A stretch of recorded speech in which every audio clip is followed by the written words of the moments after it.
Hello everyone, welcome to Watercolors with Confidence, Trees and Forests, lesson number 3.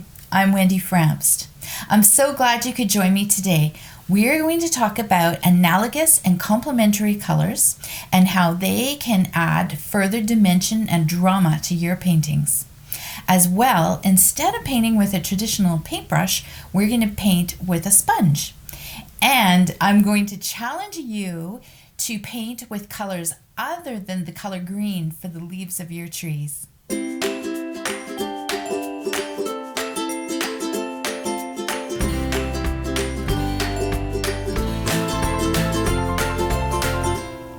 A lot of my beginning students over-rely on the color green when they're painting trees and landscapes. In this lesson, I want to provide you with some alternatives to green and challenge you to create your own trees vibrant with any of the colors of the rainbow. Before we dive into talking about analogous and complementary colors, let's first revisit the important concept of value.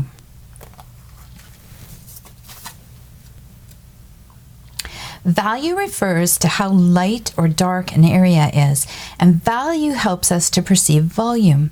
Value is more important in helping us to recognize specific shapes than the exact color of any given shape. Let's apply this to our tree example. The exact color that you choose to paint a tree doesn't matter as much as the lightness or the darkness of the color. If I paint a tree using only the color purple, my viewers may wonder, what species of tree is purple? But they will recognize that it's a painting of a tree, despite the untraditional color choice. Although you can lighten or darken any color, colors have a natural value. For example, yellow falls between about a 7 and a 9 on the value scale. Blue, on the other hand, falls between about a 2 and a 4 on the value scale. So it's really important to keep this in mind when you're planning your values for your paintings. All right, now that we've reviewed value and how value relates to color, what we're going to do is talk about a new concept, which is analogous colors. Analogous colors are those that you find next to one another on the color wheel. So this is an example of analogous colors. Here's an example of analogous colors. We're going to use this concept to paint another tree. In this case, because I'm challenging you to use colors other than green, I'm going to use orange as my base. Get some nice fall looking trees going on here. So to tie this back, we've already talked about how yellow is a value of about 7 to 9. Red, which we're also going to use, is value of about 5 and 6. Yellow, orange, and red are analogous colors, and so they're going to be great for this example. For this analogous trees painting, what I'm going to do is use a sponge to paint with instead of a brush. It's going to give us beautiful textures that are very leaf-like, and it will paint a lot faster. But I still want to mix up my colors and get some puddles of color. So we'll start with the yellow, and we'll mix up some red as well. I'm using a fairly stiff bristled brush for this.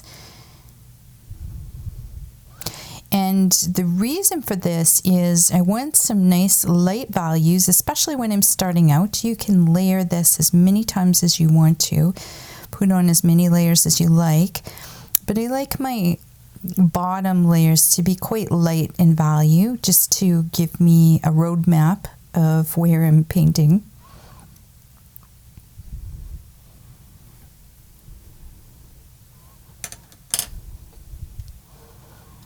Okay, in order to paint with a sponge, what I do is I like to dip it into my water first and squeeze out most of the water.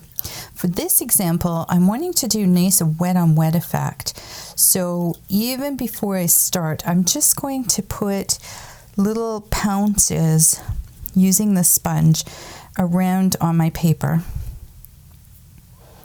I'll dip into the yellow first because we've already talked about how it's the lighter value of the colors I'm using.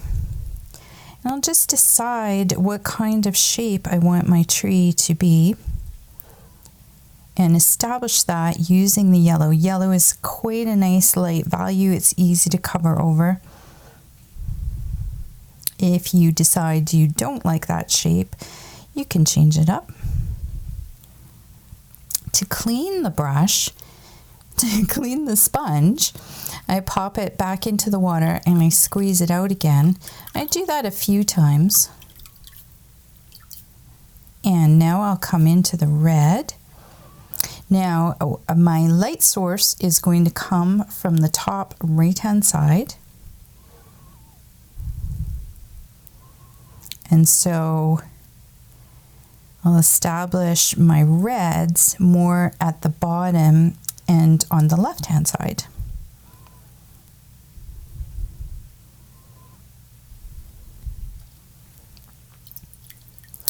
Now, what I also want to do is add a few leaves on the ground in this situation. So I'm just gonna pounce in some nice yellow. You can decide if you're on a fairly flat ground or if you want a hill here. And each time I'm changing color, I dip the sponge back into the water and give it a good squeeze. And some red mixed in. Now, if you're happy with those shapes and those colors, stop right here. What I want to do is take it a little bit farther. So I'm coming back in with some more yellow, and I'm just going to pounce that into some transition areas to make sure it gets some nice oranges created. Where the red is on its own, you can see nice bright red. Where the yellow's on its own, I've got a nice bright yellow. And then where the two are touching one another, or where they've been pounced on top of each other, then you've got more of an orange color starting to come there. I have a little bit of brown in my palette, so we'll just wake that up with some water. And if you don't want a wet on wet effect, you can dry everything at this stage. But I want the colors to mingle a little, and so I'm going to allow them to be wet. Just popping in a trunk.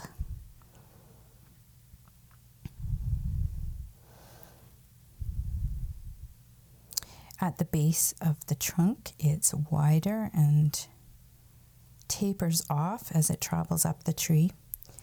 I like the foliage, and so really nice leafy trees. So I don't often put in a lot of branches.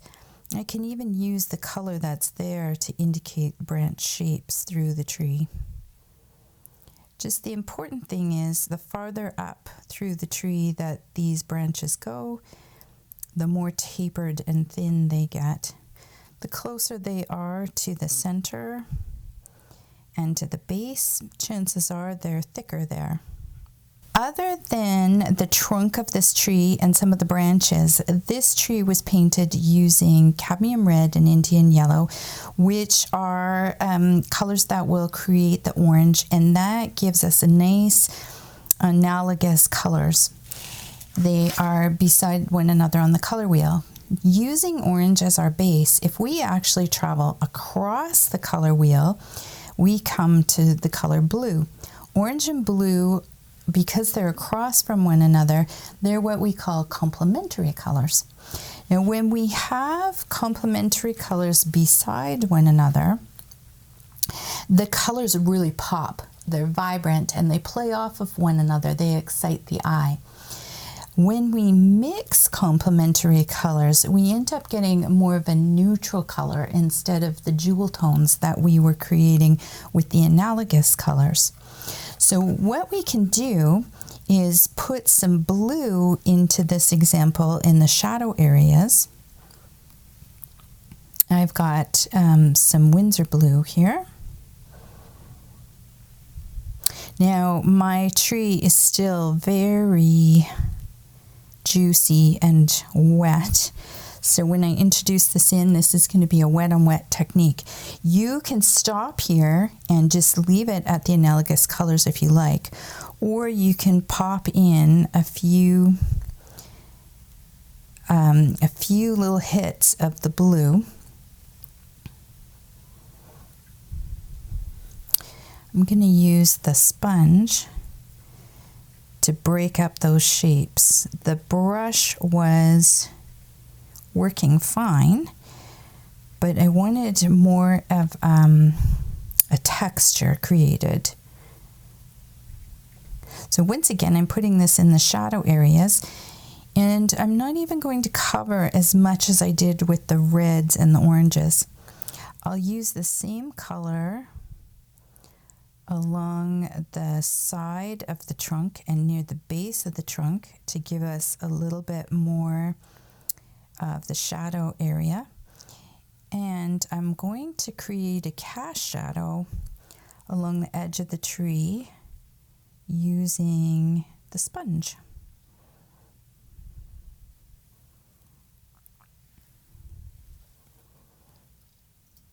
I'm quite happy with that shape, but it's all a little bit too uniform. So I'm just wetting the side of the brush, the sponge, and pouncing in a little bit more water to break up that shape.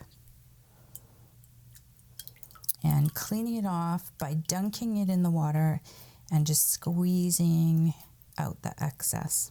So here you have our tree. We started off with the nice bright yellow.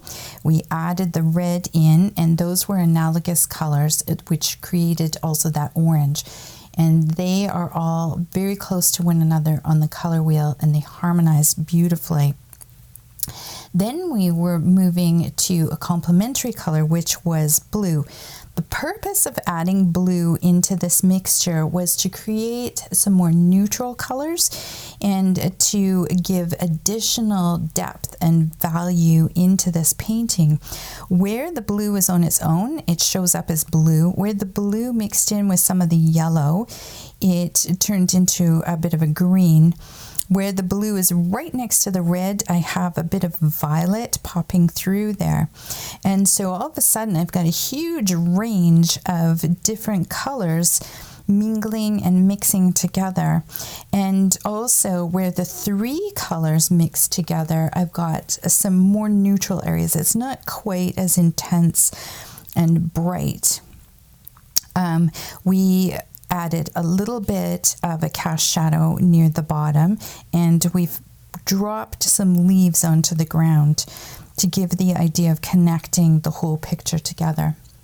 I hope you enjoyed painting along with me, and I want to encourage you to give this a try. See how many different analogous and complementary color combinations you can create with your trees. Be sure to let me know which ones are your favorites. Thank you so much for watching. I hope you enjoyed painting along with me, and I hope you will join me again next time where we're going to paint evergreen trees. I'll show you a process for breaking down the simple shapes, and I'm going to show you some no-tans. Remember, if you enjoyed this video, press the like button below. And also, to be notified of new videos, press the subscribe and the bell icons. Ready for more watercolor fun? My original course, Watercolors with Confidence, provides over 10 hours of foundational information about watercolor techniques, materials, and theories. All of these concepts are reinforced with several fun hands-on activities and projects and areas for feedback opportunities.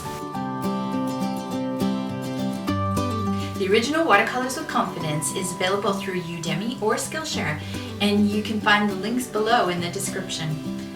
Remember, check out the other lessons in the Watercolors with Confidence Trees and Forests series. I look forward to painting along with you next time. Bye for now.